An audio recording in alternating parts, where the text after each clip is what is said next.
अस्सलामुअलैकुम वरहमतुल्लाहि वबरकातुह। एक मरतबा फिर से आपका इस्तकबाल है आपके अपने ही यूट्यूब चैनल एच ऑनलाइन पर। और जी हाँ, फिर से मैं हाजिर हूँ क्लास 10th के बच्चों के लिए एक बहुत ही ख़ास वीडियो लेकर।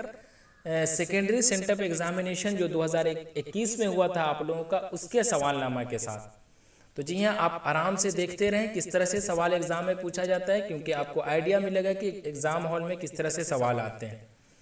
तो अगर आप इस चैनल के लिए नए हैं तो चैनल को ज़रूर सब्सक्राइब कर लें, ताकि मज़ीद इस तरह की वीडियो का नोटिफिकेशन आप तक पहुंचती रहे।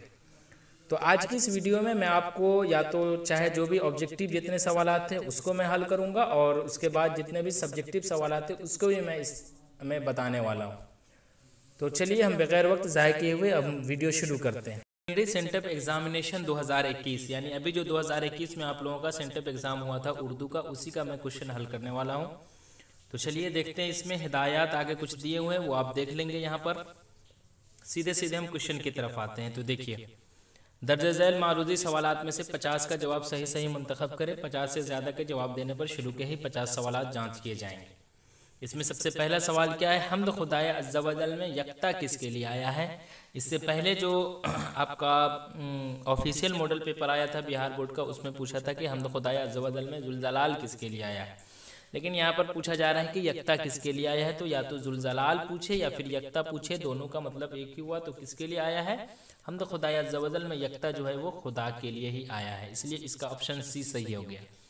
आगे देखिए, शबनम कमाली कब पैदा हुए। तो जी हाँ, शबनम कमाली कब पैदा हुए ये मैं आपको बता चुका हूँ, 1938, 1936, 1940 या फिर 1942। तो जी हाँ, आप बताएं कब पैदा हुए थे। शबनम कमाली जो है वो 22 जुलाई 1938 ईस्वी को, यानी ऑप्शन ए जो है इसका वो सही हो जाएगा। ये पैदा हुए थे और कहाँ पैदा हुए थे, तो सीतामढ़ी जिला के पुखड़ैरा में पैदा हुए थे। आगे देखिए, रुकैया भाभी किस अफसाना का किरदार है। तो ये तो आपको मालूम ही है कि भाभी जान जो है वो एक अफसाना है, उसी का किरदार कौन है, रुकैया भाभी है। आगे है, डॉक्टर मोहम्मद मोहसिन किस मजमून के प्रोफेसर थे। तो किस मजमून के प्रोफेसर थे, ऑप्शन सी जो है नफ्सियात, उसके प्रोफेसर थे। उसके बाद है, निगार अजीम ने किस बादशाह की शायरी पर तनकीदी किताब लिखी है। तो किस की बताइए आप लोग, निगार अजीम ने किस बादशाह की शायरी पर तनकीदी किताब लिखी है। तो बहादुर शाह जफर के शायरी पर तनकीदी किताब लिखी है। उसके बाद है, डॉक्टर अब्दुल मुगनी का आबाई वतन कहाँ है। तो जी हाँ, इनका आबाई वतन पूछा जा रहा है। तो आबाई वतन कहाँ है इनका, औरंगाबाद, ऑप्शन बी। उसके बाद देखिए, सवाल नंबर 7 में है, खतूते गालिब के मजमूए का नाम बताइए। तो सबसे ज़्यादा ये सवाल पूछा जाता है हर साल, इस मरतबा भी आपसे पूछा जाएगा। ये तो इंटर और मैट्रिक दोनों में पूछा जाता है। तो खतूते गालिब के मजमूए का नाम क्या है, उर्दू मुअल्ला और ऊद हिंदी है। उसके बाद है, आर्यभट्ट ने अपनी तजर्बागाह कहाँ बनाई थी। तो आर्यभट्ट ने कहाँ बनाई थी, तेलंगाना में बनाई थी, इसलिए इसका सही जवाब है ऑप्शन डी। उसके बाद है, तौबतुन नसूह किसकी तसनीफ है। जी हाँ, तौबतुन नसूह, मनातुल उरूस, ये सब किसकी तसनीफ है। तो ये डिप्टी नज़ीर अहमद की तसनीफ है। तो इसका सही जवाब है ऑप्शन सी। आगे देखिए, नदा फाजली फिल्मों में क्या करते थे। तो जी हाँ, पेज नंबर 140 में आप खोलेंगे तो वहाँ पर लिखा हुआ है, नदा फाजली फिल्मों में क्या करते थे, गाना लिखते थे, गाना गाते थे नहीं, एक्टिंग नहीं करते थे, हिदायतकार नहीं थे, बल्कि गाना लिखते थे। आगे देखिए, महमूद औरत ज़ात से खौफजदा रहने लगा था, क्यों। औरत की बेवफाई की वजह से, औरत की बदसलूकी की वजह से, यहाँ पर बदसूरती लिखा हुआ है, बदसूरती लिखा हुआ है। आगे है, औरत की बदसलूकी और बदजुबानी की वजह से या फिर किसी और वजह से। तो जी हाँ, महमूद औरत ज़ात से खौफजदा रहने लगा था क्योंकि वो औरत की बदसलूकी और बदजुबानी की वजह से वो खौफजदा रहने लगा था, इसलिए इसका सही जवाब क्या हो जाएगा, ऑप्शन सी। आगे देखिए, जी हाँ, सबसे ज़्यादा ये सवाल पूछा जाता है, फहमीदा और हमीदा की गुफ्तगू किस किताब से माखूज है। तो किस किताब से माखूज है, तौबतुन नसूह, ऑप्शन बी। उसके बाद है, मुख्तसर अफसाना किस किस्म का हिस्सा है। जी हाँ, कदीम, कदीम तरीन, जदीद या फिर जदीद तरीन। तो जी हाँ, ऑप्शन सी जो है जदीद, वो हो गया। मुख्तसर अफसाना किस किस्म का हिस्सा है, तो आप कहेंगे जदीद, यानी नया। आगे है, ज़मीन के दर्जे हरारत में बतदरीज इजाफा को क्या कहते हैं। तो क्या कहते हैं, उसे हम ग्लोबल वार्मिंग कहते हैं। और ग्लोबल वार्मिंग कैसा मसला है आपसे पूछे तो वो संगीन मसला है। उसके बाद है आगा हश्र कौन थे? उर्दू के मशहूर नावल निगार, उर्दू के मशहूर अफसाना निगार, उर्दू के मशहूर ड्रामा निगार या फिर उर्दू के मशहूर दास्तान निगार। तो अब बताएं आगा हश्र कौन थे? तो ऑप्शन सी जो है उर्दू के मशहूर ड्रामा निगार वो हो जाएगा इसका सही जवाब। क्यों? क्योंकि आगा हश्र का आपको उर्दू ड्रामा निगारी और आगा हश्र जिसके लिखने वाले प्रोफेसर लुत्फुर रहमान है, तो नाम से ही पता चल रहा है। आगे देखिए, मेहदी अफादी अपने ख़त में किससे मुखातिब है? तो मेहदी अफादी किससे मुखातिब है बताइए आप लोग? करामत हुसैन से या सुगरा से या बिशरा से या मकबूल अहमद हमदानी से? तो बताइए मेहदी अफादी किससे है? तो अपनी बेटी सुगरा से, तो इसलिए इसका सही जवाब है ऑप्शन बी। आगे देखिए, आगे आना ग्लोबल वार्मिंग कैसा मसला है? तो कैसा मसला है? अभी जस्ट मैं आपको बताया था, संगीन मसला है। उसके बाद है निज़ाम शमसी में ज़मीन की हैसियत क्या है? तो ऑप्शन ए जो है सैयारा वो हो जाएगा। उसके बाद है सर सैयद ने कौन सा रिसाला जारी किया? तो ये तो आपको मालूम ही है, तहज़ीबुल इखलाक। नासिह का मतलब क्या होता है? जी हाँ, तो नासिह का मतलब क्या होता है? नसीहत करने वाला। उसके बाद है डॉक्टर अब्दुल मुगनी किस ज़बान के उस्ताद थे? जी हाँ, तो किस ज़बान के उस्ताद थे डॉक्टर अब्दुल मुगनी? अंग्रेज़ी ज़बान के उस्ताद थे। और कहाँ ये प्रोफेसर थे ये आप कमेंट में बताएं ताकि मुझे पता चले आपने वाकई वीडियो देखा है। उसके बाद है सवाल नंबर 22, किसी सितारा या सैयारा पर पर्दा पड़ जाने को क्या कहते हैं? तो उसे हम क्या कहते हैं? ग्रहण कहते हैं। आपसे हो सकता है पूछे एग्जाम में 2 मार्क्स में कि ग्रहण किसे कहते हैं, तो आप क्या कहेंगे? किसी से सितारा या सैयारा पर पर्दा पड़ जाने को हम ग्रहण कहते हैं। आगे है मिर्ज़ा गालिब की वफ़ात कब हुई? तो जी हाँ, मिर्ज़ा गालिब की वफ़ात कब हुई? तो 1869 ईस्वी में हुई। और कहाँ हुई? तो दिल्ली में हुई। और इनकी वफ़ात कहाँ, इनकी पैदाइश कहाँ हुई थी? तो आगरा में हुई थी। आगे देखिए सवाल नंबर 24, अब्दुल गफूर शहबाज का ताल्लुक किस रियासत से था? जी हाँ, किस सूबा से था, किस राज्य से था? तो बताइए बिहार से। उसके बाद है मनाजिर कुदरत या मनाजिर फितरत कहले के शायर कौन है? तो कौन है? पंडित ब्रजनारायण चकबस्त, ऑप्शन सी। उसके बाद है किसी की तारीफ में जो नज़्म कही जाए उसे क्या कहते हैं? तो उसे क्या कहते हैं? कसीदा कहते हैं।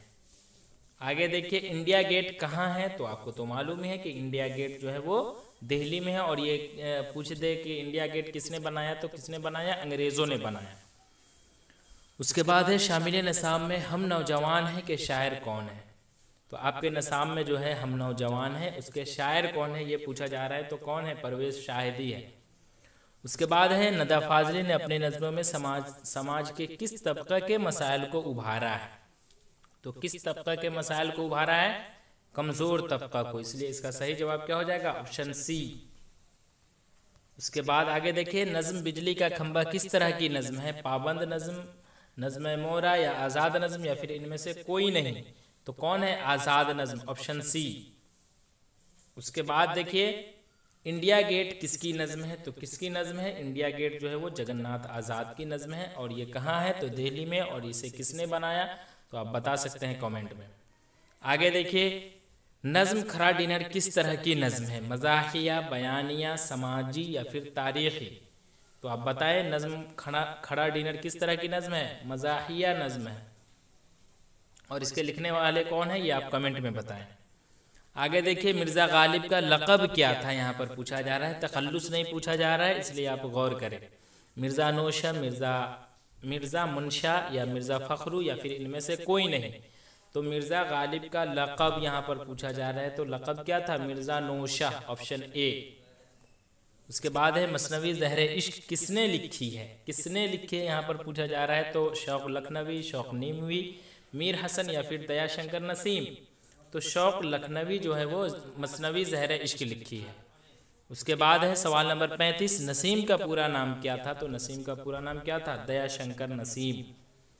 आगे देखिए ज़ेरे नसाब मसहफ़ी की मसनवी का उन्वान बताइए, तो क्या है? जज्बा इश्क, ऑप्शन डी। अफसाना अंग्रेज़िया बाबू किस ज़बान में है? जी हाँ, पंजाबी, मैथिली, मराठी या फिर मलयालम? तो बताएं आप अफसाना अंग्रेज़िया बाबू किस ज़बान में है? मैथिली में है, ऑप्शन बी। आगे है सूरज का घोरा किसने लिखा है? तो किसने लिखा है? अनंत मूर्ति ने लिखा है, ऑप्शन सी।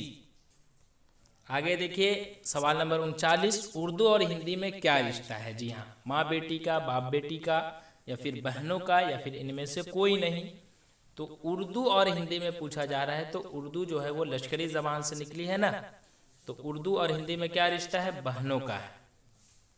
आगे देखिए, दरख्त कौन सा इसमें है? इसमें मारफा, इसमें नकरा, इसमें मफऊल, या फिर फेले अमर। 40 नंबर क्वेश्चन का आप बताएं जी। तो बताइए दरख्त कौन सा है इसमें? दरख्त से आपको पता चल रहा है कि कौन सा दरख्त? नहीं पता चल रहा है, लेकिन अगर कह दिया जाता कि आम का दरख्त तो आपको मालूम चलता, तो वो इसमें मारफा हो जाता। लेकिन दरख्त है तो दरख्त से पता नहीं चल रहा है, इसलिए वो इसमें नकरा हो गया, ऑप्शन बी। आगे है माज़ी करीब की पहचान कीजिए। करीब का मतलब नज़दीक होता है ना, तो माज़ी करीब की पहचान कीजिए। वह आया था थे थी, मतलब वो तो वह आया था बाईद हो गया। वह आएगा, ये तो मुस्तकबिल हो गया। वह आया, उसके बाद वह आया है, तो माज़ी करीब इसमें से क्या हो जाएगा? Option B.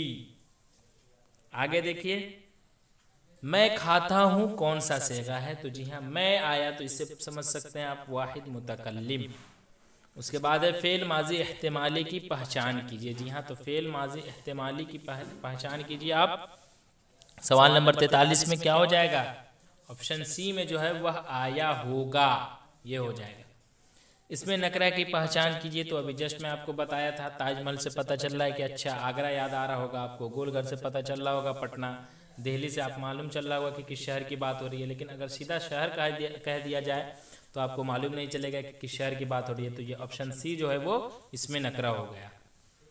जो नाम रिश्ते की बिना पर हो उसे क्या कहते हैं? तो उसे हम क्या कहते हैं? कुन्नियत कहते हैं। आगे देखिए, मिर्ज़ा असदुल्ला खां गालिब में गालिब क्या है? तो गालिब क्या है? यही ना है, तखल्लुस, ऑप्शन ए। जदीद की जिद क्या होगी? तो जदीद का मतलब होता है नया, तो नया का मतलब क्या हो जाएगा इसमें? बताइए आप। ऑप्शन सी कदीम। बाब की जमा क्या होगी? जमा मानी वाहिद कहते हैं एक को, और एक से जायद को हम जमा कहते हैं। तो बाब की जमा क्या है? अबवाब। यह कलम लाल है, इसमें लाल क्या है? तो लाल सिफत है। आगे देखिए, हम्द खुदाए अज़्ज़ा वजल है ना, तो उसी में पूछ रहा है कि अज़ का मुतरादिफ क्या होगा? तो अज़्ज़ा वजल कहते हैं ना हम, हम्द खुदाए अज़्ज़ा वजल, तो वहीं से आया है ये। अज़ का मुतरादिफ क्या हो जाएगा? जल। आगे देखिए, इसमें तादाद की पहचान कीजिए। तो इसमें तादाद का मतलब गिनती जो कहते हैं 1 2 3 4 5, तो वही। तो इसमें क्या हो जाएगा? ऑप्शन डी में जो दिख रहा है 18, वो हो जाएगा इसमें तादाद की पहचान। इसमें मारफा की पहचान कीजिए। तो जी हाँ, इसमें मारफा लड़का से नहीं पता चलेगा कि किस लड़के की बात की जा रही है, लड़की से भी नहीं मालूम चलेगा, औरत से भी नहीं, लेकिन आरिफ से पता चल जाएगा कि अच्छा फलां शख्स का नाम आरिफ है, तो ऑप्शन ए। आगे है ज़ैल की मिसालों में उर्फ कौन है? उर्फ का मतलब क्या होता है कि जो आपका असली नाम है उसके अलावा जो नाम पड़ जाता है, जैसे कहते हैं ना कि शाहिद नवाब उर्फ छोटे मियाँ, तो शाहिद नवाब नाम है लेकिन उनका उर्फी नाम जो हो गया वो छोटे मियाँ हो गया। उसी तरह इसमें देखिए कौन हो जाएगा? अब्दुल्ला उर्फ शेखू कह सकते हैं हम, कल्लू, मिट्ठू, तो ये सब क्या? ये सब उर्फी है नाम है, तो ये शेखू जो है वो उर्फी नाम है, ऑप्शन सी।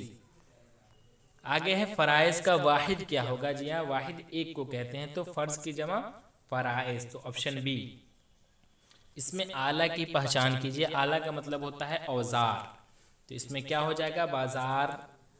उसके बाद है घर, कलम, बहार, तो ये हो जाएगा ऑप्शन ए कलम, इसमें आला है, इससे हम लिखते हैं। आगे है हक की जिद क्या होगी? ये हक की जिद पूछा जा रहा है, तो हक की जिद बातिल, ऑप्शन बी। आगे है अपना उल्लू सीधा करना का क्या मतलब है? यहाँ पर मुहावरा पूछा जा रहा है, मुहावरा दिया गया है अपना उल्लू सीधा करना, इसका मतलब क्या होता है? तो क्या होता है? मतलब निकालना। आगे है तुम क्या कर रहे हो के बाद देखिए कैसा निशान है? सवालिया है, तो इसी से आपको मालूम चल गया कि ये सवालिया है। उसके बाद आगे देखिए, इसमें मुकब्बर की निशानदेही कीजिए। एक होता है इसमें मुकब्बर और एक होता है इसमें मुसग्गर। तो यहाँ पर मुकब्बर पूछा जा रहा है, तो बागीचा, किताबचा, ये सब तो इसमें मुसग्गर है, क्योंकि बाग जो अगर रहता तो वो इसमें मुकब्बर हो जाता, और किताब रहता तो वो इसमें मुकब्बर हो जाता। तो ये दोनों तो हुआ नहीं, तो बच कौन गया? शाहरा, ऑप्शन सी। आगे है जुमला मुकम्मल करें। मैं जा रहा है, हो, है या हूँ, तो बताइए आप क्या हो जाएगा? मैं जा रहा हो कहेंगे तो अच्छा लगेगा नहीं, है तो नहीं, है तो नहीं, तो क्या हो जाएगा, मैं जा रहा हूँ, ऑप्शन बी। आगे है प्रोफेसर अब्दुल मुगनी की वफात कब हुई, तो कब हुई थी, जी हाँ ये निशान जो है ऑप्शन ए में लगा हुआ 5 सितंबर 2006। आगे है अहमद फराज का ताल्लुक किस मुल्क से है, तो किस मुल्क से है अहमद फराज का ताल्लुक, पाकिस्तान से है। आगे है राजेंद्र सिंह बेदी क्या थे, जी हाँ तो राजेंद्र सिंह बेदी क्या थे, आप बताएं हमें राजेंद्र सिंह बेदी। तो राजेंद्र सिंह बेदी जो थे वो एक अफसाना निगार थे, ऑप्शन सी। दर्जे झैल में से कौन मसनवी निगार नहीं है, यहाँ पर पूछा जा रहा है, जी हाँ गौर करें, यहाँ पर है नहीं पूछा जा रहा है, नहीं है पूछा जा रहा है। तो शौक लखनवी, दयाशंकर नसीम, मीर हसन और अहमद फराज में आप देखें, किताब खोलें उसमें दिख जाएगा। तो इसका ऑप्शन डी जो है वो ये क्या कहते हैं, अहमद फराज वो मसनवी निगार नहीं है। आगे है बकाउली किस मसनवी का किरदार है, तो जी हाँ ये गुलजार नसीम का है। ये आप गुलजार नसीम का आप सबक खोलें, वहाँ पर आपने पढ़ा जो लिखा हुआ है उसमें आप खोलेंगे, उसमें देखेंगे तो आपको मिल जाएगा। गुलजार नसीम के लिखने वाले कौन है, ये एक मसनवी है जिसके लिखने वाले दयाशंकर नसीम है। आगे देखिए रज किस सिनफ़े शायरी का हिस्सा है, मसनवी, गज़ल, रुबाई या मरसिया। तो मैं कल ही आपको बताया था कि मरसिया के अज्जाए तरकीबी कितने हैं, 8 है, और 8 का नाम मैंने आपको बता दिया था। उसमें से कल सारी चीज़ें मैं बता दिया था, जिसमें चेहरा, सरापा, रुखसत, आमद, रज, उसके बाद बताया था शहादत, बैन। तो ये सब मरसिया के अज्जाए तरकीबी है, तो उसी में से ये आ जाना। तो ये सवाल नंबर ये जो 66 है, तो इसका किस सिनफ़े शायरी का हिस्सा है, तो मरसिया का। आगे है शहबाज की पैदाइश कब हुई, तो देखिए ऑप्शन में गलत दिया गया है, ऑप्शन 1827 है, 1829 है, 1828 है और 1930 है। तो ये तीनों नहीं है। ऑप्शन में अगर 1860 रहे तो वो हो जाएगा, या फिर 1868 रहेगा तो वो निशान लगा देंगे, यही होगा, क्योंकि शहबाज की पैदाइश जो है वो 1860 ईस्वी में अक्सर देखा गया है। आगे देखिए अफसाना फिरार में महमूद की अहलिया का नाम क्या था, तो जुबैदा, ऑप्शन सी। जगन्नाथ आज़ाद का इंतकाल कब हुआ, तो इनका इंतकाल जो है वो 2004 ईस्वी में हुआ। आगे देखिए अफसाना कटी हुई शाख में एक ही मर्द अफसाना कटी हुई शाख में एक ही मर्द का किरदार है, उस मर्द का किरदार का नाम क्या है, तो जी हाँ बताइए, अरशद, खुर्शीद, असगर या फिर असद। तो आप खोलेंगे और पढ़ेंगे अफसाना कटी हुई शाख, तो आपको पता चलेगा कि ये ऑप्शन सी में जो है दिया हुआ असद वो है, एक ही मर्द, उसका किरदार इस कहानी में है। अफसाना कटी हुई शाख जो है इसके लिखने वाले कौन है, डॉक्टर कमर जहां। आगे है निगार अजीम किस हैसियत से मशहूर हुई, तो निगार अजीम किस हैसियत से मशहूर है, अब बताएं। निगार अजीम का आपको एक अफसाना पढ़ना है ना, आशियाना, तो वो अफसाना पढ़ना है, तो अफसाना निगार हो जाएगा। आगे है सर सैयद अहमद खां को सर का खिताब कब मिला, जी हाँ तो आपसे हो सकता है ये भी पूछ सकता है एग्जाम में कि सर सैयद अहमद खां में सर क्या है, उसमें ऑप्शन में दे दे लक़ब, कुन्नियत, खिताब, तखल्लुस, तो क्या हो जाएगा, वो खिताब हो जाएगा। तो कब मिला ये पूछा जा रहा है, तो कब मिला, 1878 ईस्वी में मिला। रुकैया भाभी जिस लड़की की तालीम का खर्च खुद बर्दाश्त करती थी उस लड़की का नाम क्या था, तो ये मालूम है आपको, शिम्मी। उसके बाद है अफसाना आशियाना में रुकैया बरकत अली सिद्दीकी की रिश्ता में कौन थी, तो देखिए यहाँ पर अफसाना आशियाना में रुकैया बरकत अली सिद्दीकी की रिश्ता में कौन थी पूछा जा रहा है, तो रुकैया जो है वो बरकत अली सिद्दीकी की बेटी थी। आगे है आलम हिद्दत किस नौइयत का मजमून है, तो जी हाँ साइंसी का है, क्योंकि उसमें आप देख रहे हैं ना ग्लोबल वार्मिंग का ज़्यादा जिक्र किया गया, ये सब क्या है, साइंसी है। उसके बाद देखिए सैयद, यहाँ पर शेर लिखा है इसलिए मैंने सैयद लिख दिया है। सैयद मोहम्मद जाफरी की सन पैदाइश क्या है, 1905, 1904, 1906 या फिर 1902, तो जी हाँ 1905 है। उसके बाद है कमर जहां ने MA PhD की तालीम कहाँ से हासिल की, तो कहाँ से हासिल की थी, सवाल नंबर 77 का जवाब आप लोग बताएं। कमर जहां ने MA PhD की तालीम कहाँ से हासिल की, तो वो जो थे वो पटना यूनिवर्सिटी से, इसलिए इसका सही जवाब क्या हो जाएगा, ऑप्शन बी, 77 नंबर क्वेश्चन का। उसके बाद आगे देखिए अफसाना नसीर और खदीजा के मुसन्निफ कौन है, तो राशिदुल खैरी है। उसके बाद है सर सैयद ने 1869 ईस्वी में किस मुल्क का सफ़र किया है, तो ये सर सैयद ने 1869 में चीन, रूस, रोम और अंग्लिस्तान, 79 नंबर क्वेश्चन है ना, तो जी हाँ ये ऑप्शन ए जो अंग्लिस्तान उसी का सफ़र किया था। आगे हसन नईम की पैदाइश कब हुई, तो हसन नईम की पैदाइश 1924 ईस्वी में हुई। वाक़या करबला के अलावा किसी फर्द पर मरसिया लिखने को क्या कहते हैं, यहाँ पर पूछा जा रहा है, तो क्या कहते हैं आप बताएं। शख्सी मरसिया कहते हैं, ऑप्शन सी। हिंदुस्तान की कौमी ज़बान क्या है, कौमी ज़बान पूछा जा रहा है, यानी मादरी ज़बान तो क्या है, हिंदी। आगे है शारदा किस अफसाने का किरदार है, तो सेकेंड हैंड, जी हाँ, ऑप्शन बी।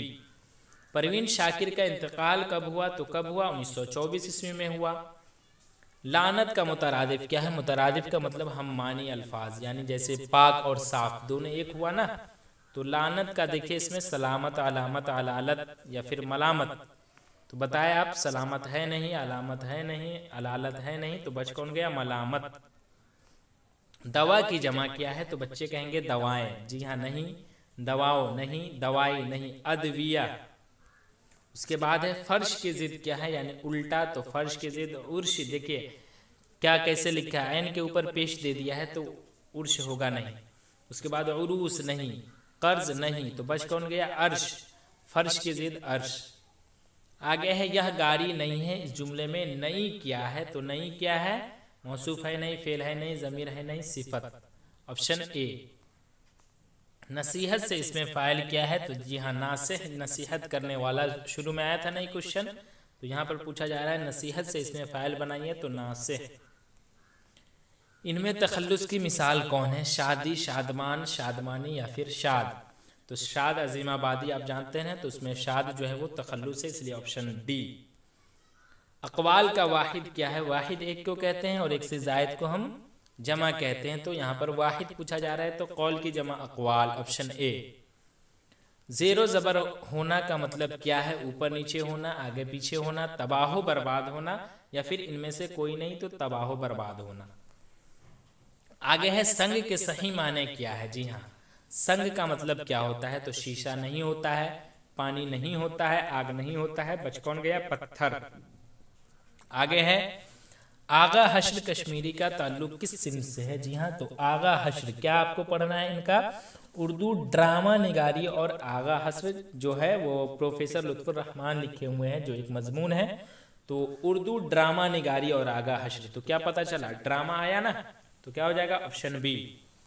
इरफान सिद्दीकी का इंतकाल कब हुआ, इरफान सिद्दीकी, जी हाँ, तो कब हुआ इनका इंतकाल, 2003, 2004, 2005 या फिर 2006, तो बताइए आप। इरफान सिद्दीकी का आपको क्या पढ़ना है, एक गज़ल पढ़ना है जिसका नाम क्या है, दस्ते असाए मोजज़ा गर भी उसका है, यही पढ़ना है आपको।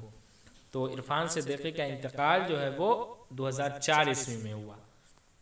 आगे है यह गाड़ी पुरानी है, इस जुमले में मौसूफ पूछा जा रहा है, सिफत नहीं पूछा जा रहा है, तो गाड़ी मौसूफ है। आगे देखिए अमानत की जिद क्या है, यानी उल्टा, तो दयानत है नहीं, उसके बाद बशारत है ना, अगर मुतरादिफ पूछता तो हो जाता दयानत, बगावत है नहीं, यहाँ पर उल्टा पूछ रहा है, तो अमानत की जिद खयानत। मराकज़ का वाहिद क्या है, तो मरकज़ के मरकज़, ऑप्शन सी।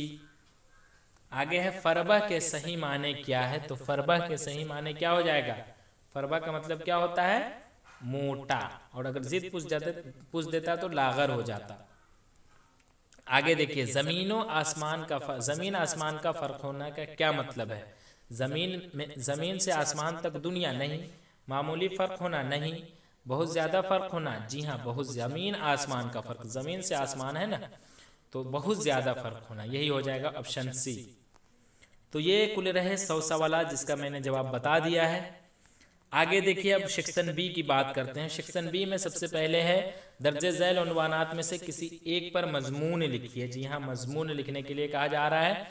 यौम आज़ादी पर मैंने बता दिया है, क्रिकेट पर बता दिया है, सैलाब पर मैंने एक नहीं बताया, सेहत पर बता दिया, रमज़ानुल मुबारक पर बता चुका हूँ। यानी कहने का मतलब है कि इस पर से मैंने करीब सबकी वीडियो पोस्ट कर दी थी यूट्यूब पर। आप प्ले लिस्ट में जाए, वहाँ पर ख़त और मजमून का एक प्ले लिस्ट बना है, वहाँ से आप देख सकते हैं। आगे देखिए, अपने दोस्त को एक ख़त लिखकर इल्म का फ़ायदा, जी हाँ, इल्म का फ़ायदा का तज़किरा करे या फिर अपने प्रिंसिपल की खिदमत में एक दरख्वास्त लिखे जिसमें अपनी बीमारी का जिक्र करते हुए स्कूल की गैर हाज़िरी माफ़ कराने की गुजारिश करे। तो इसकी भी वीडियो मैं पोस्ट कर चुका हूँ, वही प्लेलिस्ट में जाए, वहाँ सारी चीज़ें मौजूद है। 2-3 वीडियो ज़्यादा मैं नहीं बताया था ख़त का और दरख्वास्त का, क्योंकि वही चीज़ें आती है, बस आप देख ले एक मरतबा समझ जाएंगे। चलिए आगे देखिए सवाल नंबर 3 में क्या है, दर्जे झैल सवालात में से किसी 10 का जवाब दीजिए। 20 क्वेश्चन है जिसमें से 10 का जवाब आपको देना है। एक क्वेश्चन की कीमत 2 नंबर है, कुल मिलाकर 20 नंबर का है। तो यहाँ पर पूछा जा रहा है सुहेल अज़ीमाबादी का अफसाना, जी हाँ, सुहेल अज़ीमाबादी का अफसाना भाभी जान का मरकजी किरदार कौन है? तो कौन है भाभी जान का मरकजी किरदार, अब बताएं। तो रुकैया भाभी है ना, तो रुकैया भाभी हो जाएगा। उसके बाद है परवीन शाकिर के असलाफ का वतन कहाँ है? तो जी हाँ, सीतामढ़ी जिला में ही है, हिंदुस्तान के लहरिया सराय जो दरभंगा जिला में पड़ता है वही है। तो परवीन शाकिर के असलाफ का वतन कहाँ है? सीतामढ़ी जिला, ये दरभंगा जिला में, सीतामढ़ी जिला नहीं ना हुआ, लहरिया सराय जो दरभंगा जिला में पड़ता है हिंदुस्तान के। तो परवीन शाकिर के असलाफ का वतन कहाँ हुआ? दरभंगा जिला में एक लहरिया सराय है, वहाँ हुआ। आगे देखिए सवाल नंबर मतलब सी है, ऑप्शन सी, निगार अजीम का असल नाम क्या है? असल नाम पूछा जा रहा है, तो मलका महर निगार। उसके बाद है रुबाई में कितने मिसरे होते हैं? तो मैंने कहा था ना कि दोहा में 2 और रुबाई में 4। तो ये चीजें आप याद रखें, फिर से आपसे पूछा जाएगा, ऑब्जेक्टिव में भी रहेगा और सब्जेक्टिव में भी रहेगा। तो रुबाई में कितने मिसरे होते हैं? 4 होते हैं। उसके बाद है चकबस्त का इंतकाल किस बीमारी से हुआ पूछा जा रहा है? तो चकबस्त का जो है वो इंतकाल किस बीमारी से हुआ था? फालिज। उसके बाद है आगे हम्द किसे कहते हैं? तो हम्द किसे कहते हैं आपको तो मालूम ही है। हम्द के लग़वी माने क्या होते हैं? खुदा के तारीफ करने के, यानी जिस नज़्म में खुदा ताला की तारीफ व तौसीफ बयान की जाए उसे हम हम्द कहते हैं। यही चीज़ आप लिख दें। आगे देखिए हम्द तो हो गया। उसके बाद आपके निसाब में शामिल हम्द का उन्वान क्या है? तो एक ही हम्द आपको पढ़ना है जिसका नाम क्या है? जिसका नाम है हम्द खुदाए अज़्ज़ा वजल। जी हाँ, जिसके लिखने वाले कौन है? शबनम कमाली है। और इनकी वफ़ात जो है वो मैं बता देता हूँ थोड़ा। इनकी वफ़ात जो है वो 1938 ईस्वी में हुई, 22 जुलाई 1938 ईस्वी को हुई। इनकी पैदाइश, सॉरी वफ़ात नहीं, पैदाइश जो है वो 22 जुलाई 1938 ईस्वी को हुई। कहाँ हुई? तो पोखरेरा जो ये सीतामढ़ी जिले में पड़ता है वहाँ हुई। और इनकी वफ़ात याद रखें 19 अगस्त 2004 ईस्वी में हुई, समझे? 2006 में नहीं, 2007 में नहीं, ये आपके गाइड में गलत दिया गया है, 2004 में हुई। और इनके बारे में पूछा जाता है शबनम कमाली के 3 शेरी मजमूए का नाम बताइए या 5 का। तो इसमें मैं बता देता हूँ, ज़ियाए अक़ीदत, फ़िरदौसे अक़ीदत, सहबाए अक़ीदत, ये सब आप याद रखें क्योंकि एग्ज़ाम में पूछा जाता है 2 मार्क्स में। आगे देखिए गज़ल का कौन सा शेर मतला कहलाता है? यहाँ पर पूछा जा रहा है। ये मक्ता और मतला कभी नहीं छोड़ने वाला है आपको। तो पहला शेर क्या कहलाता है? मतला। हम बताए थे ना, मीम तो लाम ऐन और मीम काफ तो ऐन, पहले तो आता है, इसलिए गज़ल का कौन सा शेर मतला कहलाता है? तो क्या कहते हैं? पहला शेर, ठीक है। आगे देखिए वालिद की वफ़ात के बाद गालिब किसकी सरपरस्ती में रहे? तो जी हाँ, इनके वालिद साहब जो जब इंतकाल कर गए बचपन में ही, मतलब इनके कम उम्री में ही इनके वालिद साहब गुजर गए। तो इनके चचा जो थे, उनके चचा का नाम क्या था? नसरुल्लाह बेग खां। तो नसरुल्लाह बेग खां जो है इनकी सरपरस्ती, मतलब इनकी देखभाल की। आगे देखिए माजी तमन्नाई की मिसाल दीजिए। जी हाँ, माजी तमन्नाई किसे कहते हैं? तो जिसमें क्या कहते हैं, तमन्ना या आरजू पाई जाए उसे हम माजी तमन्नाई कहते हैं। तमन्नाई आ रहा है तो इसमें तमन्नाई यानी जिसमें तमन्ना और आरजू हो, जैसे काश वह पास कर जाता, इसमें तमन्ना है ना, हो रहा है ना कि काश वह पास कर जाता, तो यही हो गया माजी तमन्नाई की मिसाल। आगे देखिए अफसाना अर्जुन के मुसन्निफ का नाम बताइए। तो अफसाना अर्जुन के मुसन्निफ का नाम क्या है? महाश्वेता देवी है। ये क्वेश्चन कहाँ से पूछा गया है? ये रोशनी किताब से आपसे पूछा गया है। आगे देखिए भाभी जान ने अपने कंगन बेचकर किसको पैसा दिया? तो सिम्मी को दिया। ग्लोबल वार्मिंग की सबसे बड़ी वजह क्या है? तो देखिए ग्लोबल वार्मिंग की सबसे बड़ी वजह क्या है? तो आप क्या कहेंगे? मोटर गाड़ियों के इजाफे यानी उसकी बढ़ोतरी, और उसके अलावा जंगलों के कट जाने से क्या कहते हैं जंगलों के कटने से गैस ज़्यादा पैदा हो रहा है कि नहीं? अब जंगल कट रहा है तो तो उसमें जैसे carbon dioxide, methane, nitrous oxide, तो ये सब का मतलब गैस का बढ़ जाना, यही सबसे बड़ी वजह है। तो आप क्या कहेंगे उसमें, मोटर गाड़ियों का बढ़ोतरी या इजाफा जिसे कहते हैं वो लिख देंगे, या जंगलों के कटने से गैस का ज़्यादा पैदा हो जाना, यही आप लिख देंगे। और उसमें लिख देंगे जैसे CO2 यानी कार्बन डाइऑक्साइड, मीथेन और नाइट्रस ऑक्साइड। आगे देखिए, उर्दू के पहले नाविल निगार कौन है? तो उर्दू के पहले नाविल निगार पूछा जा रहा है, तो मैं हर रोज़ बताता हूँ, चाहे इंटर में हो चाहे आप क्या कहते हैं मैट्रिक में, ये हर साल पूछा जाता है, मैट्रिक इंटर दोनों में। तो उर्दू के पहले नाविल निगार, नून से नाविल और नून से नज़ीर, यही बात आप याद रखें। तो उर्दू के पहले नाविल निगार कौन है? डिप्टी नज़ीर अहमद। आगे देखिए, राजेंद्र सिंह बेदी 1948 ईस्वी में कहाँ मुलाजमत करते थे? तो कहाँ मुलाजमत करते थे? ऑल इंडिया रेडियो में। सुहेल अजीम आबादी के बचपन का नाम क्या था? तो सुहेल अजीम आबादी के बचपन का नाम सैयद मुजीबुर रहमान। आगे है शहबाज की 2 किताबों के नाम लिखिए। तो देखिए इनके कई किताब हैं, लेकिन मैं याद करने के लिए इनके नाम से ही रिलेटेड मैं बता देता हूँ। रुबाइयात शहबाज और ख्यालात शहबाज, दोनों में शहबाज लगा है, बस रुबाइयात याद रखना है और ख्यालात आपको याद रखना है, याद हो जाएगा। आगे है निदा फाजली ने समाज के किस तबके के मसाइल को अपनी नज़्म में उभारा है? तो निदा फाजली का पूछा जा रहा है, ऑब्जेक्टिव में भी आया था। तो कमज़ोर तबका। उर्दू के किसी 2 मज़ाहिया शायर का नाम बताइए। तो 2 मज़ाहिया शायर आपको तो मालूम ही है। चलिए आगे देखिए, छोटे कुंवर का हादसा कहाँ और कैसे हुआ? तो देखिए छोटे कुंवर का ये जो है, छोटे कुंवर आसाम में रहता था। एक दिन कहीं जीप से जा रहा था कि रास्ते में जीप हादसा का शिकार हो गया और छोटे कुंवर उसी हादसा में मर गया। तो यही चीज़ आप लिख देंगे। ये कहाँ मतलब रहते थे? आसाम में रहते थे, समझे, छोटे कुंवर। और जीप से कहीं जा रहे थे कि रास्ते में वो जीप जो है वो हादसा का शिकार हो गया और उसी हादसा में इनकी वफात हो गई। अब आगे देखिए सवाल नंबर 4 में क्या है? दर्जे झैल में से किसी 3 का सवाल का जवाब दीजिए। ABCDE यानी 4, और आगे है ई के बाद FB है, यानी देख रहे हैं कितना, यानी 1 2 3 4 5 और 6 में से सिर्फ आपको 3 का जवाब देना है। तो 3 नहीं आप लिख लेंगे, आराम से लिख लेंगे। सबसे पहला सवाल क्या है? ज़ेर इंसाब मजमून रिया का मरकजी ख्याल पेश कीजिए, आराम से लिख लेंगे। तनकीद के बारे में आपको 5 जुमले लिखना है, 5 जुमले आराम से लिख लेंगे। उसके बाद फहमीदा के किरदार पर मुख्तसर रोशनी डालिए। मतलब ABCD और D यानी 4 में से कोई एक लिखना है, क्योंकि E और F तो आप बना ही लेंगे। अब देखिए दर्जे झैल में से किसी 5 का अजदाद यहाँ पर पूछ रहा है, तो अजदाद आप नहीं लिख लेंगे, अजदाद का मतलब उल्टा। तो क्या क्या होगा देखिए मैं आपको बता देता हूँ। जिंदगी, जिंदगी का क्या हो जाएगा? मौत। करीब का क्या हो जाएगा? करीब का उल्टा पूछ रहा है, तो करीब का क्या हो जाएगा? ये हो जाएगा बाईद। शुरू का आखिर, अमीर का गरीब। इज्जत का क्या हो जाएगा? जिल्लत। उसके बाद है हक, हक का क्या हो जाएगा? बातिल। आगाज का अंजाम। सफ़ेद का क्या हो जाएगा? सफ़ेद का मतलब उजला होता है, तो उजला का काला नहीं लिख देंगे आप, उजला का काला हुआ। सफ़ेद का पूछ रहा है तो सियाह। आगे देखिए, झैल के अल्फाज को जुमला में इस तरह इस्तेमाल कीजिए कि जिन्स जाहिर हो जाए। जी हाँ, ये सवाल में कैसे आपको लिखना है? शम्मा है ना, तो इसमें आपको पूछ रहा है कि ये आप इस तरह से इसको जुमला में बनाइए कि आपको पता चल जाए कि ये स्त्रीलिंग है या पुल्लिंग। तो आप लिखेंगे क्या? शम्मा। इसी तरह आप लिख देंगे। शम्मा के बाद इस तरह लिख के यहाँ पर ये मुज़क्कर है या मुअन्नस ये लिख देंगे। तो शम्मा क्या है? मुअन्नस है, शम्मा जल रही है, बस यही जुमला में लिख देना, शम्मा जल रही है।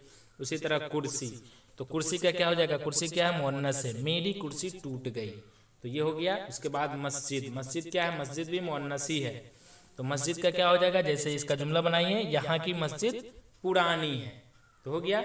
उसके बाद है प्यास। प्यास क्या है यहाँ पर पूछ रहा है, तो प्यास क्या है? एक मिनट, प्यास पूछ रहा है, तो प्यास क्या है यहाँ पर? प्यास भी तो मुअन्नस ही है। जैसे इसका जुमला बनाइए, मेरी प्यास बुझ गई।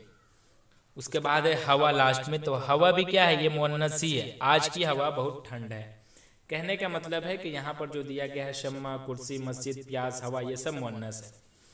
तो इस तरह से कुल सारे सवालात रहे जो मैंने आपको बता दिया। बस आपको इसी तरह से बनाना है एग्जाम हॉल में जाकर। तो चलिए आज के लिए बस इतना ही। वीडियो कैसी लगी आप कमेंट में ज़रूर बताएं। इंशाल्लाह फिर मैं एक बहुत ज़बरदस्त वीडियो के साथ आऊँगा। तब तक के लिए खुदा हाफिज़।